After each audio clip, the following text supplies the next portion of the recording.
You didn't plan to be here, not at this age, not in this situation, not still waiting for the thing you thought would have happened years ago. Maybe it's a marriage that fell apart, a career that never launched, a dream you quietly buried because life just kept moving and you didn't. And somewhere along the way, a thought started whispering, "It's too late. I need you to stay with me for the next 10 minutes." Because that thought, the one that feels so true, so logical, so obvious, is a lie. And I'm going to show you exactly why, straight from Scripture. There is one thing I'm going to tell you at the very end of this video, one specific promise from God that most people never hear. Stay until the end. Let me ask you something honest. When you look back at your life, the years that felt wasted, the seasons that felt stolen, the decisions you wish you could undo, do you actually believe God can work with that? Not theoretically, not, "Yes, God is good," as a Sunday answer. Do you actually believe it? Most people believe God can restore someone else's story. They'll shout over someone else's miracle. But when it comes to their own life, their own mess, their own timeline, they quietly disqualify themselves. Today, I want to talk directly to that person, the one who stopped asking, the one who started settling, the one who is carrying years that feel like they're gone forever. God wants to say something to you today. 1. God doesn't measure time the way you do. Here's something that should stop you in your tracks. Moses was 80 years old when God called him to lead an entire nation out of slavery. 80, not 25, not in his prime, not before life got complicated. He had already spent 40 years in the wilderness, running from a failed past, tending sheep in the middle of nowhere. By every human standard, his best days were behind him. And God showed up in a burning bush and said, "Now, I'm using you now." Psalm 94 in the NIV says this, "1,000 years in your sight are like a day that has just gone by, or like a watch in the night." God is not panicking about your timeline. He is not looking at your age, your history, your failures, and calculating what's still possible. He operates completely outside of that math. The years you think are lost, he can fold them back in. He can take what felt like a detour and make it the most important part of the story. You are not behind. You are being prepared. 2. What you call wasted, God calls a workshop. I want to tell you about Joseph.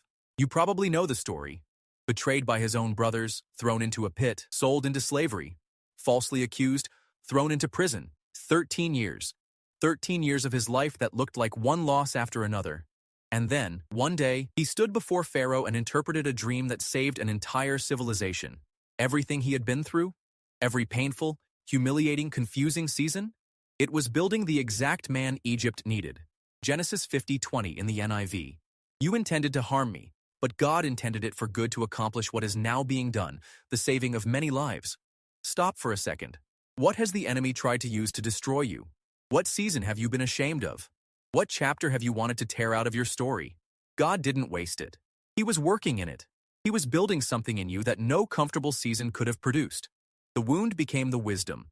The wilderness became the preparation.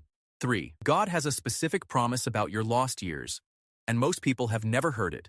This is the one I told you about at the beginning. Joel 2:25. This is God speaking directly. I will repay you for the years the locusts have eaten. Read that again. Not, I'll help you move on. Not, I'll give you something new to replace what was lost. I will repay you for the years. In ancient Israel, locusts were the most devastating force imaginable. They came in swarms, devoured everything, crops, harvests, years of work, and left nothing behind. And God looked at his people and said, I will restore what the locusts took, the years of addiction, the years of a broken marriage, the years you spent in the wrong place with the wrong people chasing the wrong things, the years of depression, the years of waiting. God is not offering you a consolation prize. He is promising restoration, repayment, a return on years that felt like pure loss. That is not a small promise. That is one of the most stunning things in all of Scripture. And it is for you, today. 4. It's never as late as you think, because God works fast. Let me give you a number. Jesus began his public ministry at age 30. He changed the entire course of human history. In 3 years, 5, the people God used most had the messiest timelines. This one hits different when you actually look at the list. Abraham, called to be the father of nations when he was 75, and didn't have his promised son until he was 100. Ruth, a widowed foreigner who lost everything, only to become the great-grandmother of King David and part of the direct lineage of Jesus. Peter, denied Christ 3 times on the worst night of Jesus' life, became the rock on which the entire first church was built. Paul spent years violently persecuting Christians before becoming the man who wrote half the New Testament. None of these people had clean, linear, on-time stories.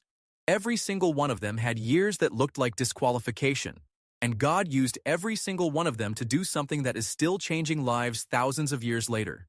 Your messy timeline is not disqualifying you. It is qualifying you for something only someone with your story could do. God doesn't need decades to do what He wants to do in your life.